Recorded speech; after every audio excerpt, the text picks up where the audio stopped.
जय हिंद दोस्तों। तो इससे पहले वाले वीडियो में हम लोगों ने पढ़ लिया था राष्ट्र कार्यवाहक राष्ट्रपति के बारे में। अगर आप लोगों ने इससे पहले वाला वीडियो नहीं देखा है तो जाके जरूर देख लीजिएगा। तो देखिए, अब हम देखते हैं राष्ट्रपति की शक्ति है कि राष्ट्रपति के पास कितनी सारी शक्ति है, राष्ट्रपति क्या क्या कर सकते हैं। तो सबसे पहले देखते हैं हम लोग कार्यकारी शक्ति कि एग्जीक्यूटिव पावर कि राष्ट्रपति, इसमें क्या होता है कि राष्ट्रपति साइन के द्वारा, मतलब राष्ट्रपति किसी अधिकारी को नियुक्त करते हैं। जैसे पीएम का, प्रधानमंत्री की नियुक्ति राष्ट्रपति करते हैं। यूपीएससी के जो अधिकारी होते हैं उनकी नियुक्ति राष्ट्रपति करते हैं। वित्त आयोग की नियुक्ति, महान्यायवादी, जैसे अगर कोई यूपीएससी निकाल के आईएएस बन गया, अब वो आईएएस बन गया तो जाएगा राष्ट्रपति के पास साइन कराने के लिए, तो राष्ट्रपति साइन कर देंगे। तो देखिए, इतने सारी जो है अधिकारी हैं, तो राष्ट्रपति जो है इतने सारे अधिकारी को तो साइन कर नहीं सकते हैं क्योंकि बहुत ज़्यादा हो जाते हैं। इसलिए राष्ट्रपति अपने नीचे एक कार्यकारी अधिकारी रखते हैं साइन करने के लिए। तो अगर आप आईएएस बन गए, यूपीएससी निकाल के आईएएस बन गए और गए राष्ट्रपति के पास साइन कराने, तो आपको जो है राष्ट्रपति नहीं साइन करके देंगे, आपको देंगे कार्यकारी अधिकारी। राष्ट्रपति के नीचे होते हैं कार्यकारी अधिकारी, कार्यकारी अधिकारी जो है साइन करते हैं। अब हम लोग देखते हैं विधायी शक्ति। तो विधायी शक्ति में कहा गया है कि अगर कोई भी विधेयक पारित हो लोकसभा या राज्यसभा से, तो राष्ट्रपति की साइन के बाद ही वो कानून बन सकता है। राष्ट्रपति अगर साइन नहीं करेंगे तो फिर कानून नहीं बनेगा। जैसे, और इसमें राष्ट्रपति को अनुच्छेद 331 के तहत एंग्लो इंडियन, यानी लोकसभा में 2 एंग्लो इंडियन की नियुक्ति करते हैं राष्ट्रपति। और इसी के 332 के तहत राज्यपाल जो है राज्य में एसटी और एससी को आरक्षण देते हैं।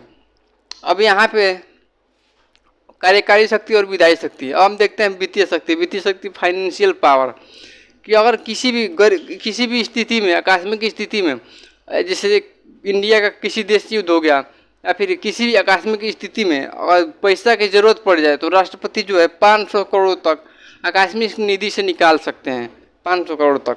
और जो है टैक्स, केंद्र और राज्य के बीच में टैक्स का बंटवारा जो है राष्ट्रपति ही करते हैं।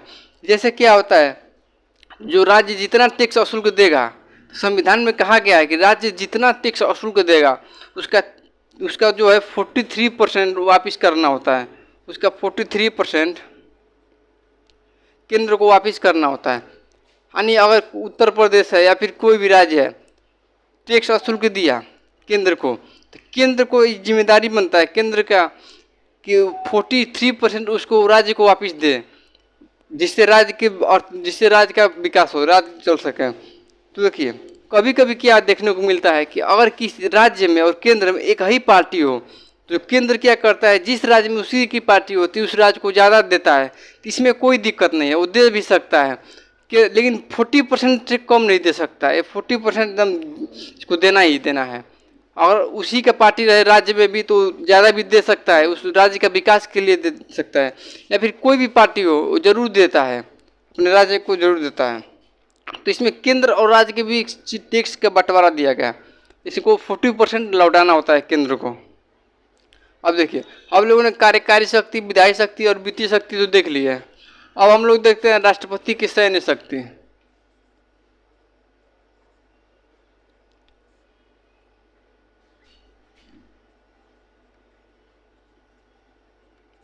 सैन्य शक्ति मतलब होता है मिलिट्री पावर, यानी राष्ट्रपति जो है तीनों सेनाओं का अध्यक्ष होता है, थल सेना, जल सेना और एयरफोर्स। जैसे थल सेना, जल सेना और वायु सेना, तीनों सेनाओं को जो है अध्यक्ष राष्ट्रपति होता है। अब राष्ट्रपति अपने नीचे सीडीएस को नियुक्ति करते हैं। सीडीएस मतलब कि तीनों सेनाओं को आदेश दे सके। तो देखिए, इसमें राष्ट्रपति तीनों सेनाओं के अध्यक्ष होते हैं। और किसी भी देश के साथ युद्ध लड़ना हो, तो राष्ट्रपति के पास सैन्य शक्ति है। राष्ट्रपति साइन करेंगे कि हाँ युद्ध लड़ा जाए, तभी युद्ध लड़ा जाएगा, अन्यथा नहीं। किसी भी देश के साथ युद्ध हो रहा हो तो राष्ट्रपति साइन करेंगे तभी युद्ध विराम होगा। तो इसमें युद्ध लड़ना और विराम, यानी इसमें युद्ध हो सकता है, राष्ट्रपति के साइन के बाद ही युद्ध होगा, राष्ट्रपति की साइन के बाद ही विराम होगा, युद्ध विराम होगा। अब हम लोग देखते हैं राष्ट्रपति का न्यायिक शक्ति।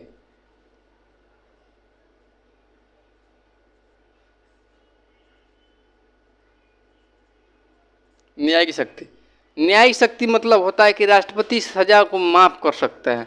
यानी राष्ट्रपति के पास ये भी शक्ति है कि वो अनुच्छेद 72 के तहत किसी की सजा को माफ कर सकते हैं। अगर राष्ट्रपति अपने पद पे है तो राष्ट्रपति पद पे है तो आप उनके ऊपर कोई भी मुकदमा नहीं कर सकते, यानी राष्ट्रपति को सजा भी नहीं हो सकता।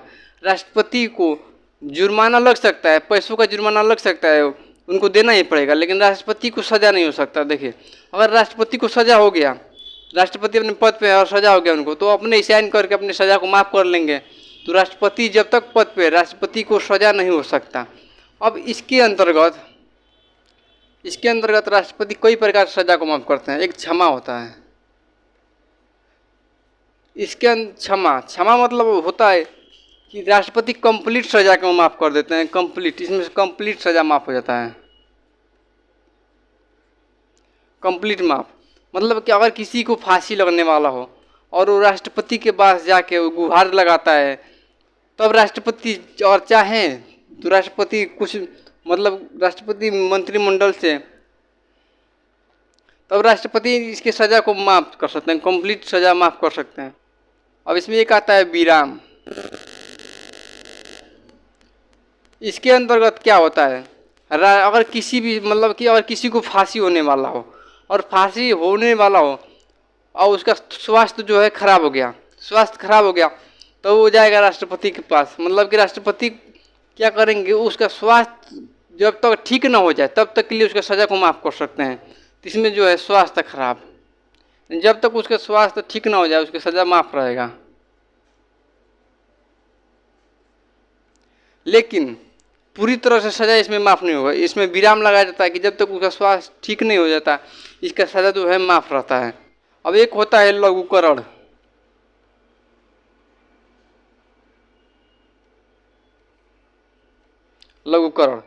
लघुकरण में क्या होता है, जो सज़ा की प्रकृति जो है बदल देते हैं।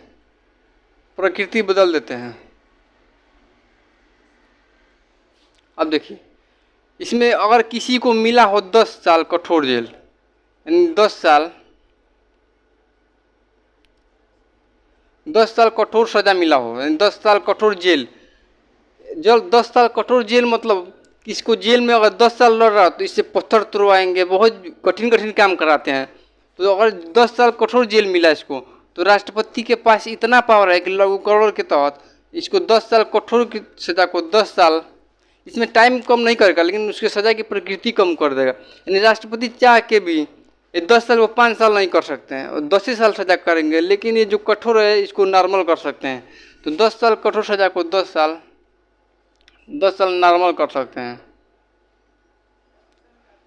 राष्ट्रपति के पास इतना पावर है। और राष्ट्रपति क्या, जैसे फांसी को, यानी अगर किसी की फांसी सज़ा हो गई हो, यानी फांसी होने वाला हो, तो राष्ट्रपति इसका प्रयोग करके इसे उम्र कैद में बदल सकते हैं।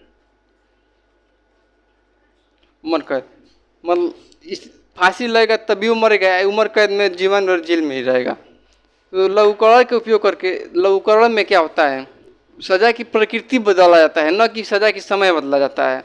इसमें जो 10 साल सज़ा होगा कठोर सज़ा, तो 10 साल नॉर्मल सज़ा, या फिर अगर फांसी लगने वाला हो तो उम्र कैद में हो जाता है। इसी में आता है एक परिहार।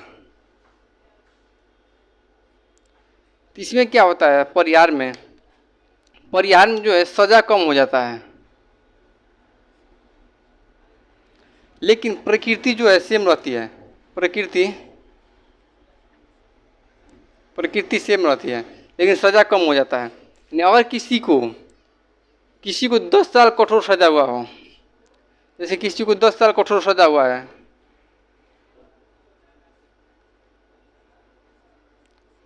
तो यहाँ पे तो 10 साल कठोर सज़ा हुआ हो तो 10 साल नॉर्मल सज़ा में बदल जाता है। लेकिन यहाँ पे परिहार में सज़ा जो समय है, समय कम होगा, सज़ा जो है कम होगा। 10 साल कठोर सज़ा तो इसको 5 साल कर सकते हैं, 5 साल, लेकिन प्रकृति जो है सेम ही रहेगा। अगर कठोर सज़ा है तो एक कठोर रहेगा, तो 5 साल कठोर सज़ा हो जाएगा। राष्ट्रपति के पास इतना पावर है कि सज़ा को जो है कम कर सकते हैं, लेकिन प्रकृति को कम नहीं कर सकते। तो इसके अंतर्गत 10 साल कठोर सज़ा हो तो उसको 5 साल कठोर सज़ा में बदल सकते हैं। लेकिन यहाँ पे राष्ट्रपति जो है इसके तहत फांसी की सज़ा को नहीं बदल सकते हैं। फांसी की सज़ा, अब इस फांसी में क्या कम करेंगे सज़ा, फांसी की सज़ा नहीं बदल सकते हैं। अब इसमें एक और होता है प्रतिलंबन।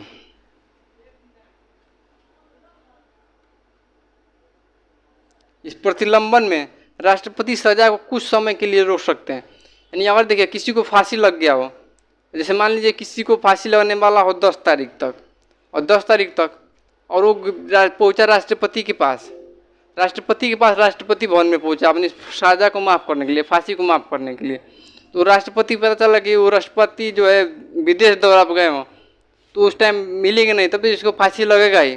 तो कभी कभी क्या होता है कि अगर राष्ट्रपति जो है कुछ, अगर कोई सज़ा माफ़ करने के लिए गया, नहीं गया राष्ट्रपति के पास, गुहार किया कि उसकी सज़ा को माफ़ कर दिया जाए, तो राष्ट्रपति क्या करेंगे, तुरंत क्या करेंगे, उस फांसी पर जो है उसको जो सज़ा है उस पर रोक लगा देंगे। कुछ समय के लिए जो है राष्ट्रपति इसकी सज़ा को रोक सकते हैं, कुछ समय के लिए सज़ा रोक सकते हैं। और जब उस पर विचार कर लेंगे तब उनको लगेगा कि हाँ ये ठीक इंसान है, तो उसके सज़ा को माफ़ कर सकते हैं। अनुच्छेद 72 के तहत राष्ट्रपति जो है सज़ा माफ़ कर सकते हैं, अनुच्छेद 72 के तहत। और अनुच्छेद 161 के तहत राज्यपाल भी माफ़ कर सकते हैं। लेकिन जो राज्यपाल है सैनिक सज़ा माफ़ नहीं, सैनिक की सज़ा माफ़ नहीं कर सकते, राष्ट्रपति जो है माफ़ कर सकते हैं। तो इसके प्रतिलंबन में राष्ट्रपति सज़ा को कुछ क्षण के लिए, कुछ समय के लिए रोक सकते हैं। और किसी को फांसी लगने वाला भी हो तो राष्ट्रपति के पास जाएगा, तो इसमें अगर राष्ट्रपति कहेंगे कि कुछ सोच विचार करके फैसला लेना हो राष्ट्रपति को, तो प्रतिलंबन लगाते हैं, जिससे उसके सज़ा में मतलब उसकी सज़ा पर रोक लगा दिया जाता है कुछ समय के लिए। आई होप दोस्तों कि आप लोगों को राष्ट्रपति की शक्ति के बारे में, कार्यकालीन, विधायी, सैन्यानी, वो इतनी सारी शक्तियाँ समझ में आ गई होगी। राष्ट्रपति की शक्ति कैसी शक्ति है राष्ट्रपति के पास। अभी और आगे से आगे पढ़ेंगे राष्ट्रपति की न्यायिक शक्ति और भी।